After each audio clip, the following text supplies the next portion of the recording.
पढ़ाई करने का मतलब ये नहीं होता कि आप रट लो किसी चीज को। पढ़ा जा रहा है सिर्फ ये नहीं किताब ले लिया रटे जा रहा है। एलपीजी क्या है? कनेक्टिविटी। मतलब 20 साल के टीचिंग कैरियर में जो हारने की सबसे बड़ी वजह है लोगों की, वो ये है कि वो इस परीक्षा के पैटर्न को समझे बिना सिर्फ पढ़ाई करते हैं। एक फॉर्मूला है 20 पेजेस पर डे, 3 महीने, 90 दिन का कोर्स है ये। 3 महीने 4 बातें। आज के इस सेमिनार में मैंने 4 बातें बताई। ये 4 बातें आप हमारी तरफ से आज ले जाओ। बोले गुड आफ्टरनून एंड जय हिंद। तैयारी में क्या करना है, प्रीलिम्स में क्या करना है, मेंस में क्या करना है, वो रामेश्वर बहुत अच्छे से बताएंगे। उस तरफ से गुजरे हैं तो ये उस पर बात करें। हम जिन मुद्दों पे आज बात करेंगे उसमें यह है कि जब आप कोई काम शुरू करते हैं तो पहले दौर में वो असंभव सा लगता है, इम्पॉसिबल। कोई भी काम, यहां पे जितने लोग बैठे हैं सब साइकिल चलाना जानते होंगे, अब तो सब जानते होंगे। अब क्या लगता है कि साइकिल चलाना कितना आसान है, लेकिन जब सीखना शुरू किया होगा तब कितने दिन लगे होंगे साइकिल लेके सिर्फ दौड़ने में। अब तो जो साइकिल सीखते हैं वो तो बड़ा बेहुदा तरीका साइकिल सीखने का। अब तो 2 पहिए बैलेंस करने के लिए लगा देते, वो बहुत गंदा तरीका है। उस तरीके से लोग मार नहीं खाते। वो गंदा इसीलिए है, उस तरीके से कोई मार ही नहीं खाता। हम तो मार गए हैं। साइकिल लेके गए, गिर गए, हैंडल टेढ़ी हो गई, चेन टूट गई, उसके बाद घर पे कायदे की धुलाई भी हुई, तो दोनों पैरेलल ही चलता था। और 1980s में साइकिल होना ही बड़ी बात थी। आज तो बड़ी हिकारत भरी नजर से साइकिल को देखा जाता है, लेकिन 1980 में साइकिल होना बहुत बड़ी बात। और साइकिल कोई देना नहीं चाहता था। उसका एक ही तरीका होता था कि आप लेकर भागो, बस आप वेट करो। जैसे कहते हैं ना गुरिल्ला वॉर, कि पिताजी आए, साइकिल खड़ी की और गलती से अगर उन्होंने चाबी नहीं निकाली तो आपका काम हो गया। तो 10 दिन 15 दिन तो इसमें लगता था बैलेंस करने में। कितना असंभव लगता था साइकिल सीखना, और आज मजाक लगता है। अभी मेरी रामेश्वर से बात हो रही थी, मैंने कहा एक दिन में दुनिया बदल गई। बोले हाँ। लोग बदल गए? हाँ। मैंने कैसा लगता रहा होगा जब तुम पहली बार आए होगे आईएएस की प्रिपरेशन करने? बोले असंभव सा लगता था। अब बोले अब मजाक सा लगता है। आज ये जहां बैठे वहां आईएएस मजाक है, और आप जहां बैठे हो वहां आईएएस असंभव है। तो ये असंभव मजाक में कन्वर्ट कैसे होता है?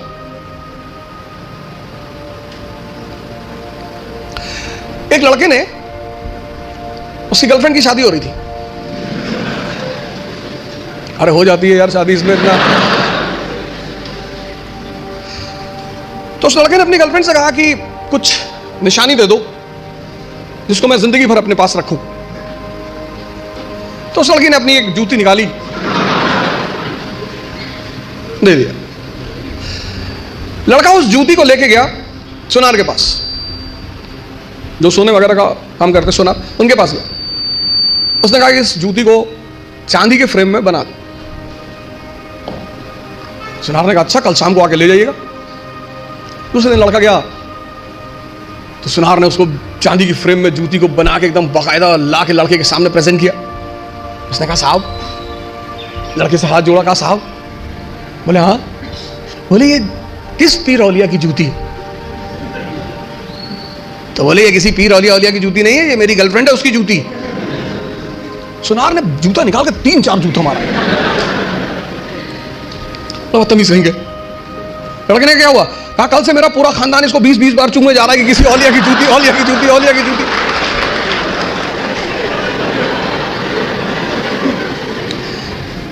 सर ये हंसने की बात नहीं है, ये समझने की बात है। बिना समझे किसी फील्ड में नहीं कूदना है। यही से तो शुरुआत है सेमिनार की, कि तुम जहां बैठे हो वहां आईएएस असंभव है, और रामेश्वर जहां बैठा है वहां आईएएस मजाक है। तो ये असंभव मजाक में कैसे बदले, कैसे तुम यहां आकर बैठो?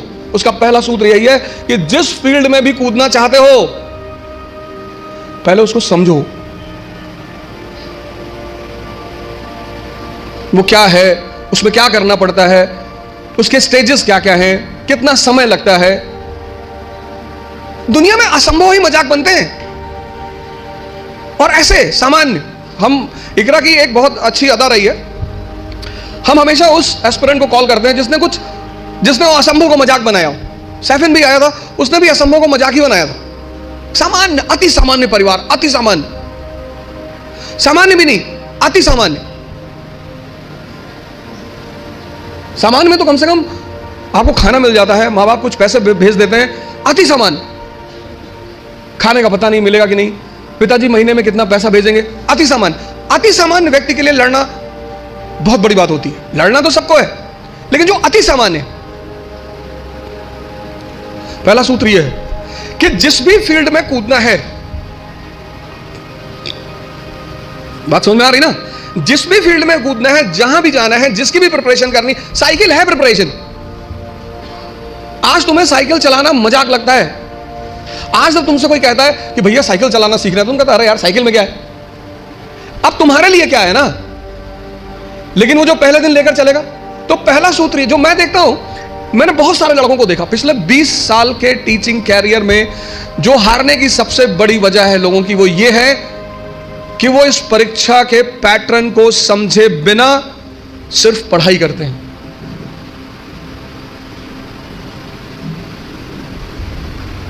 और हर चीज का एक तरीका है, और हर जगह कोई गुरु है। आपको भी किसी ने साइकिल चलाना सिखाया होगा, वहां भी कोई गुरु रहा होगा, उसने कहा होगा हैंडल बैलेंस कर, हैंडल बैलेंस कर, सीधे देखो, सीधे देखो। कहां किसको सीधे दिखाई पड़ता है। पैंडल में पैर रखो तो हैंडल घूम रही है, हैंडल संभालो तो पैंडल इधर जा रहा है, और सब संभाले तो खुद नीचे आ गए। पहला फॉर्मूला असंभव को मजाक बनाने का है कि जिस फील्ड में जाना है उसके पूरे पैटर्न का पहले अध्ययन करना है। तो पहला काम आप यही करो, समझो कि इस पर्टिकुलर एग्जामिनेशन की क्या आवश्यकता है। दूसरा, सेल्फ इंट्रोस्पेक्शन। आपकी क्षमता कितनी, आपकी ताकत कितनी, कम है बढ़ा लो। भाई पहले दिन जॉगिंग करने जाओगे तो 20 किलोमीटर करोगे, और 20 किलोमीटर कर लिए तो शाम को आईसीयू में मिलोगे। जब भी हम कोई काम शुरू करते हैं तो हमारा मन बड़ा एक्साइटमेंट पे रहता है। जैसे बड़ी छोटा सा एग्जांपल है, जब हम स्कूल में थे और क्लास चेंज होती थी, ये 3rd से 4th में गए, तो जब 4th क्लास की किताबें आती थी नई नई, उस दिन पढ़ने का बड़ा मन करता था। फिर 10 दिन बाद जब वो किताबें पुरानी हो जाती थी तो वही किताबें देखने का मन नहीं करता था। ये मन का नेचर है, एक्साइटमेंट। नहीं बाइक घर में आई, खूब चलाए 3-4 दिन, बाद में देखने का मन ही नहीं किया। अपनी ताकत, क्षमता सबकी बराबर है, कोई कम यूज करता है, कोई ज्यादा यूज करता है। मेहनत करने से, सिर्फ पढ़ने से कुछ नहीं होता। अगर मेहनत करने से सब कुछ होता तो सबसे ज्यादा फायदा होता मजदूरों का।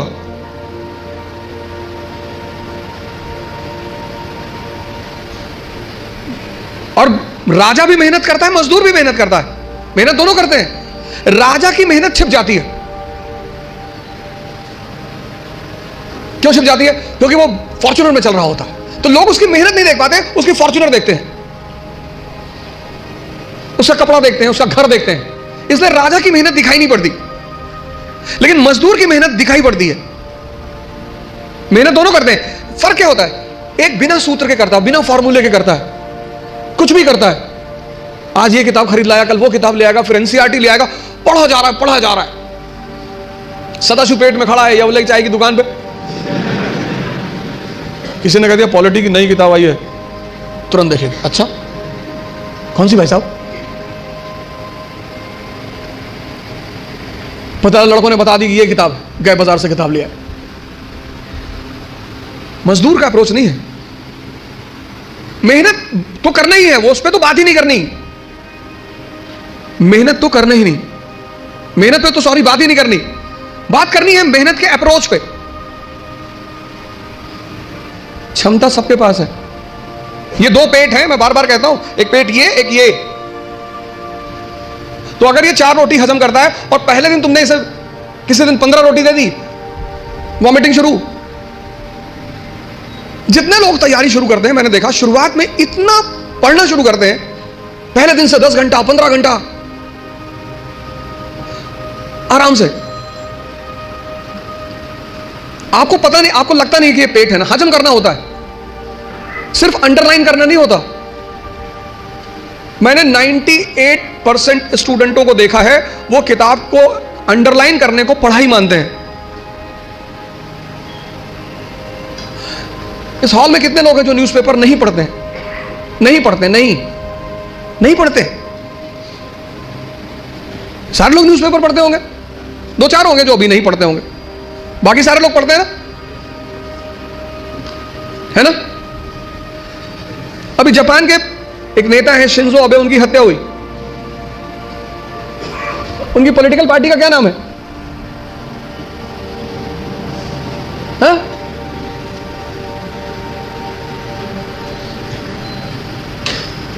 किसी को नहीं पता? अरे भैया, हफ्ते भर पहले की घटना है, पता ही नहीं, और अंडरलाइन किए होगे।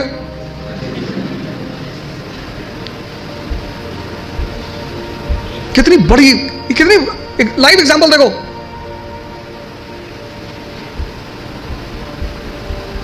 अपना स्व मूल्यांकन करना बहुत बड़ी बात होती है, सेल्फ इंट्रोस्पेक्शन। कभी कभी एहसास होता है हमें कि हम बहुत काम कर रहे हैं, कुछ होता नहीं उस वक्त। बात समझ में आ रही ना? इस क्षमता, यहां की जो डाइजेशन क्षमता है, ये दिखाई नहीं पड़ती ना, ये दिखाई पड़ता है।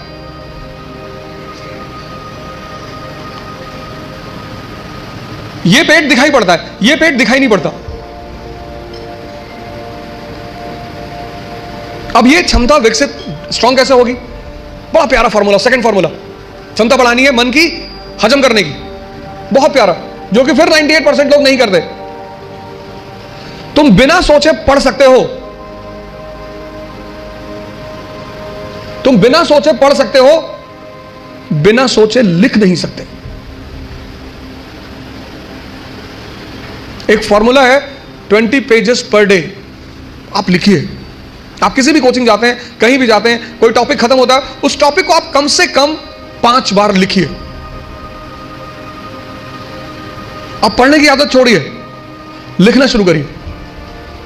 जितना आप लिखेंगे उतना सोचने की क्षमता या हजम करने की क्षमता डेवलप होगी। फिर पहले दिन जॉगिंग करने गए, 2 किलोमीटर गए, 5 दिन 6 दिन 2 किलोमीटर जाते रहे, फिर 10वें दिन 5 किलोमीटर, क्षमता बढ़ी ना। एक दिन में नहीं बढ़ेगी। यह दूसरा फॉर्मूला है, अपनी इंटरनल क्षमता को बढ़ाओ।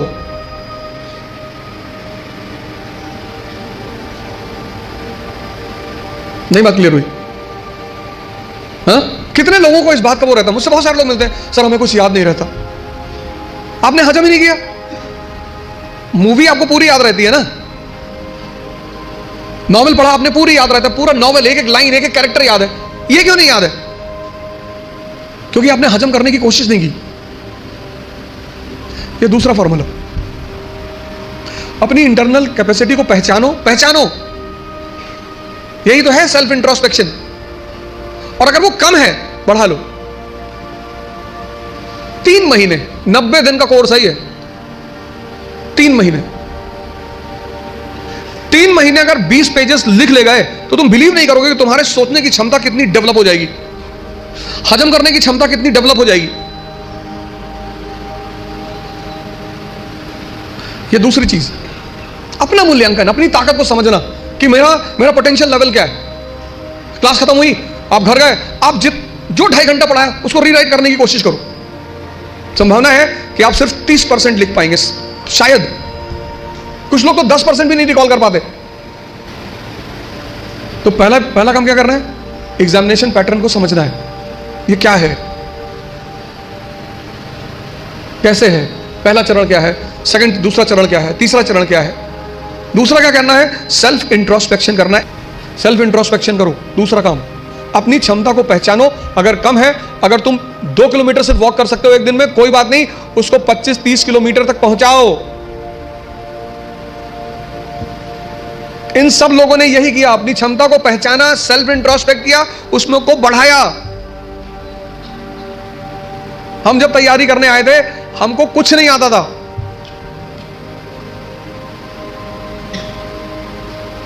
ऐसा नहीं कि तुम्हें ही, तुम्हारे साथ ये सब चीजें हो रही हैं।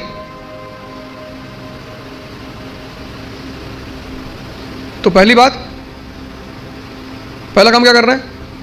एग्जामिनेशन पैटर्न को समझना है। दूसरा काम क्या करना है? Self introspection. तीसरी बात, कहावत है हिंदी में, लकीर के फकीर।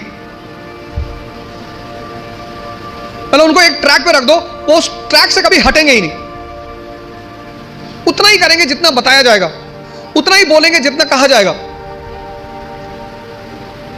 जो जिंदा दिमाग है, जिंदा, वो अपने समय को, जैसे अगर आप आईएएस मेंस का पेपर देखें तो 1970s के जो क्वेश्चन थे वो अलग थे, 1990s के क्वेश्चन अलग हो गए, फिर 2000 के बाद क्वेश्चन बिल्कुल अलग हो गए, और आज तो जो मेंस का पैटर्न है क्वेश्चन पूछने का, वो तो एकदम पलट चुका है। अमेरिका का एक विद्वान था थॉमस जेफरसन, उसने कहा किसी भी संविधान को सिर्फ 19 साल चलना चाहिए। थॉमस जेफरसन, जब अमेरिका में संविधान लिखा जाने लगा तो उसने कहा किसी भी संविधान को सिर्फ 19 साल बस, क्योंकि 19 साल बाद बहुत सी चीजें बदल चुकी होंगी। तो जब चीजें बदल जाएंगी तो फिर संविधान लिखा जाएगा बदली हुई परिस्थिति के हिसाब से।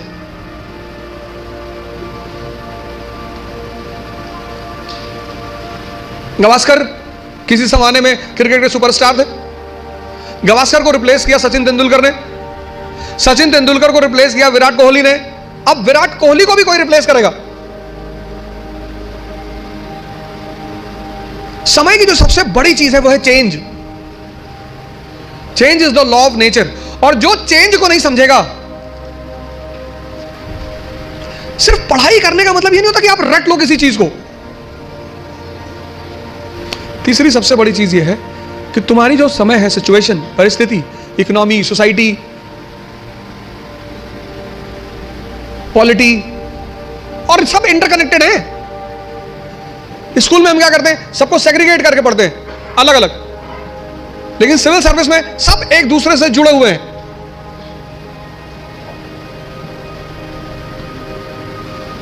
तुम्हारी जो परिस्थिति है, तुम्हारा जो समय है, उसको देखना, उस पर गौर करना बहुत जरूरी है। अगर तुम अपने समय को नहीं, उस परिस्थिति को नहीं पहचानते। 17s का क्वेश्चन पेपर अलग था क्योंकि तब इकोनॉमी और सोसाइटी अलग थी। 80s का क्वेश्चन पेपर अलग था क्योंकि तब इकोनॉमी और सोसाइटी अलग थी। 91 के बाद तो ड्रास्टिक चेंज आया, एलपीजी, तुरंत यू टर्न मारा एग्जामिनेशन पेपर ने, और अब एकदम अलग परिस्थिति दुनिया में चल रही है। पूरी दुनिया में, कहीं एक जगह नहीं चल रही है, पूरी दुनिया में।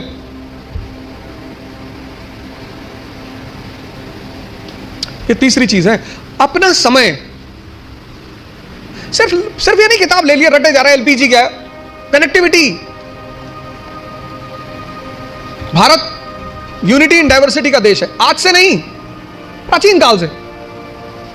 और उस यूनिटी इन डाइवर्सिटी की मुख्य वजह क्या है? भारत की ज्योग्राफी। कल्चर किस पे डिपेंड करता है? ज्योग्राफी पे। कल्चर मतलब ड्रेस, कल्चर मतलब खाना।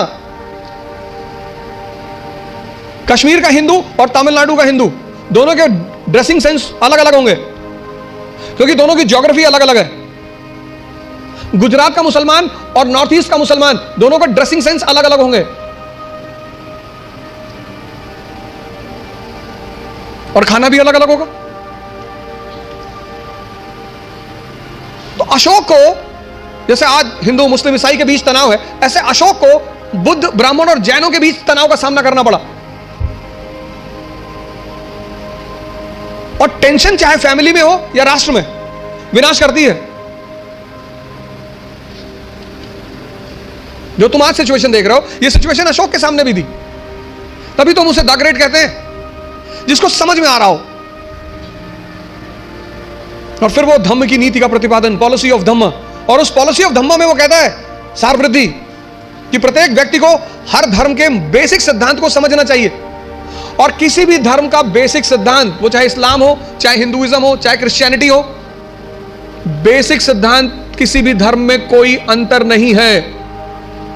बेसिक सिद्धांत इस्लाम, क्रिश्चियनिटी, इसी में तो दाराशिकों ने किताब लिखी थी, Majmaul Bahrain, the meeting of two oceans, Islam and Hinduism. वो जो अशोक के समय परिस्थिति थी, बुद्धिस्ट, ब्राह्मण और जैनों के बीच तनाव, वही परिस्थिति मेडिवल इंडिया में अकबर के सामने थी। हिंदू, मुसलमान और फिर उनके विभिन्न डिफरेंट सेक्ट्स, संप्रदाय, शिया, सुन्नी, शैवाइट, वैष्णवाइट। तो उसने भी फिर कहा कि नहीं नहीं, इस तनाव को कम करना है तो तौहीद इलाही, तौहीद इलाही। अब जब तुम मेंस में आंसर लिखते हो तो तुम्हें ये कंपैरिजन दिखाना पड़ेगा। वो जो तुम्हारा एग्जामिनी है ना, उसको पता लगना चाहिए कि यार इसने हिस्ट्री से सीखा है। India is a country of unity in diversity. आज कोई हम इस समस्या से परेशान नहीं है, पहले से। और जब जब हम इस समस्या से परेशान हुए, हमारे पास सॉल्यूशन था। परिस्थिति, अपनी प्रेजेंट परिस्थिति को समझना,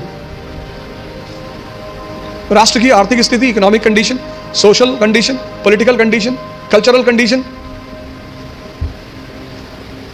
ये 3 काम कर लो आप। और अगर ये 3 काम आपने कर लिया तो आप भी कल यहां बैठोगे और असंभव को मजाक बना दोगे। पहला काम, पूरा एग्जामिनेशन पैटर्न को समझो। घर जाकर नहीं समझते हो, जहां कोचिंग में पढ़ते हो उस टीचर से पूछो कि सर ये है भी क्या क्या क्या है सर, डिमांड इनकी क्या है सर, ये बेस में क्या चाहते हैं सर, ये प्रीलिम्स में क्या चाहते हैं। कितना पढ़ोगे यार? अगर तुम एक बार सिलेबस उठाकर देखो आईएएस का, तो सिर्फ सिलेबस देखकर ही तुम्हारी हालत खराब हो जाएगी। कोई तो फॉर्मूला होगा जो इन लोगों ने फॉलो किया होगा और प्रीलिम्स निकला। इस दुनिया में हर कोई भी आदमी ओमनीसिएंट नहीं है। अभी आप हमसे 4 क्वेश्चन पूछ लो, हो सकता है मैं ही जवाब ना दे पाऊं। दूसरा, सेल्फ इंट्रोस्पेक्शन करो, अपनी क्षमता को चेक करो। और तीसरा, अपनी परिस्थिति को समझो। इन सबके साथ ये 3 बातें क्लियर हुई ना। इन सबके साथ जो चौथी बात, जो मतलब मुझे बोलना ही होता है, जीवन मतलब युद्ध। ये लास्ट बात, या तो आप हंस हंस के लड़ोगे या रो रो के लड़ोगे।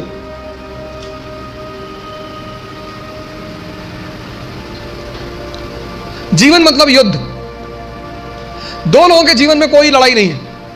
एक चपरासी के जीवन में, चपरासी, कुछ लोग मुझसे कहते हैं मुझे चैलेंजेस नहीं चाहिए लाइफ में। बहुत अच्छा, चपरासी बन जाओ। चपरासी का काम क्या है? साहब के ऑफिस के बाहर बैठा हुआ है, जो भी मिलने आया मीटिंग करा दी, वरना बैठे हुए, क्या फर्क पड़ता है।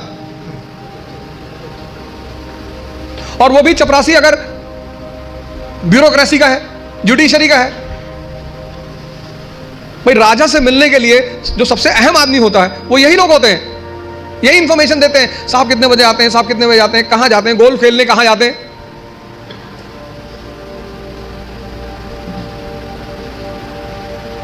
और या फिर जो लोग हरिद्वार चले गए, जिन्होंने कहा भैया हमें नहीं बनना आईएएस, हमें प्रधानमंत्री नहीं बनना, हमें कुछ बनना ही नहीं।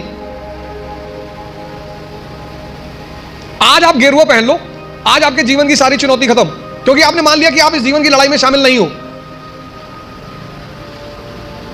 लेकिन जीवन का मजा भी तो यही है। और करना क्या है? तो जब लड़ना है, जब यह पता है कि लड़ना है,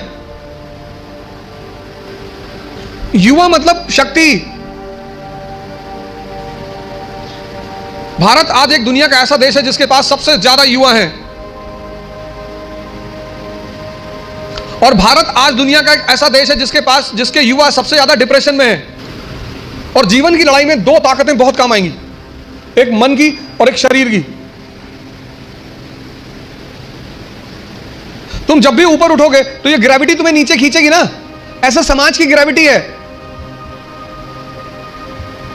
हम जब आईएएस की तैयारी करने गए तो हमारे गांव में हर आदमी, मतलब एक साहब तो हंसना शुरू किया उन्होंने, और हंसते हंसते गिर गए वो।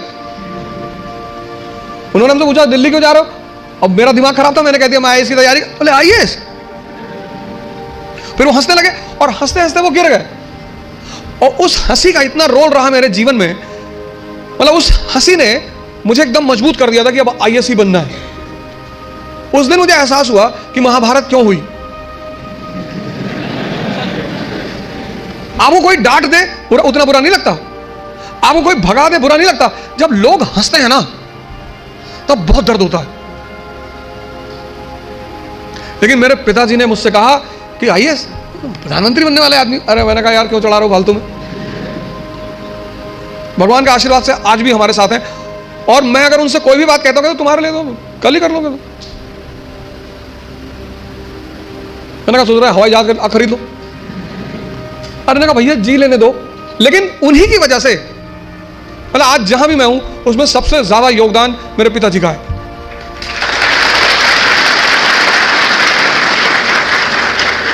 और वो योगदान क्या है सबसे ज्यादा बड़ा, उन्होंने मुझे कभी निराश नहीं किया। हमेशा हर चीज में अरे तुमसे क्यों नहीं होगा, तुम ही करो। तो मैं सब लोगों से यहां रिक्वेस्ट करूंगा कि आप योग और ध्यान से जरूर जुड़ें। ध्यान किसी धर्म का नहीं है, उस ध्यान पर किसी धर्म विशेष की मोनोपोली नहीं है। ध्यान का सीधा सा मतलब है अपने मन को समझना। आप में से बहुत सारे लोग हैं जो 10 घंटा पढ़ना चाहते हैं लेकिन ये पढ़ने ही नहीं देता होगा।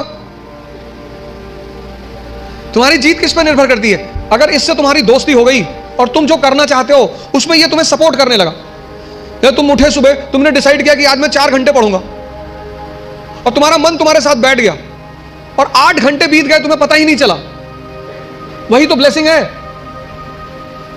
और तुमने टारगेट बनाया कि 6 घंटे पढ़ूंगा और 60 मिनट बाद तुम चाय पी रहे हो, बाहर खड़े हो गए। और चाय पी रहे हो तो बुरा नहीं कर रहे हो, चलो अच्छा कर रहे हो। तुम्हारा जो डिस्कशन है, तुम जब भी लोगों से बात करो तुम ये गौर करो कि किस मुद्दे पे कर रहे हो।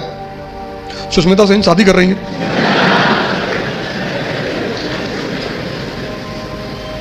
तुम्हारा चाय पीना भी बुरा नहीं है, तुम्हारा डिस्कशन करना भी बुरा नहीं है। बुरा है तुम्हारा मुद्दा।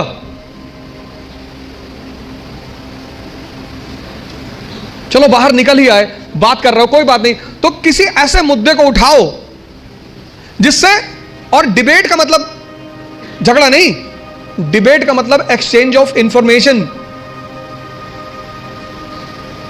पूरी जिंदगी तुम ये कभी नहीं कह पाओगे कि अब मुझे सब कुछ आता है, और जिस दिन तुमने ये कह दिया किसी मेंटल हॉस्पिटल जरूर चले जाना।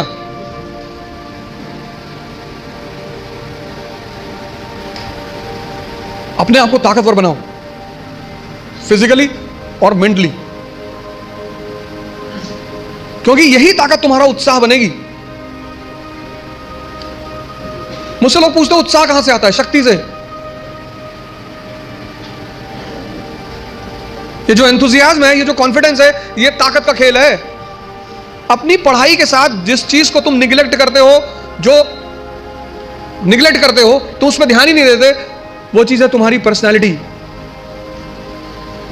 पढ़ाई के साथ साथ जो इक्वली इंपॉर्टेंट चीज है वो है पर्सनैलिटी, तुम्हारी साइकोलॉजी, तुम्हारा सोचने का तरीका। 4 बातें